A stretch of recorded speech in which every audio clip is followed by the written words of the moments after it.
In today's video, I'm going to teach you how to restore your WooCommerce pages. Whether you accidentally deleted a page or something went wrong during setup, bringing back these essential pages is actually very simple once you know where to look. So let's get your WooCommerce store back up and running smoothly. Start by logging into your WordPress admin dashboard. This is your main control center for managing your entire site. Once you're inside, look at the left-hand menu and find the WooCommerce section. Hover over it and a small menu will appear beneath it. From that menu, click on Status.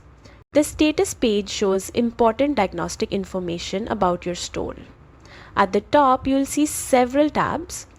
For this task, click on Tools. The Tools tab contains several maintenance options designed to help fix issues in WooCommerce. Scroll down until you find the option called Create Default WooCommerce Pages.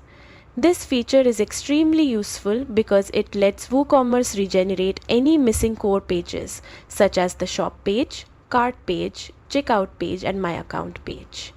These pages are essential for your store to function correctly. Once you've located the option, simply click on it.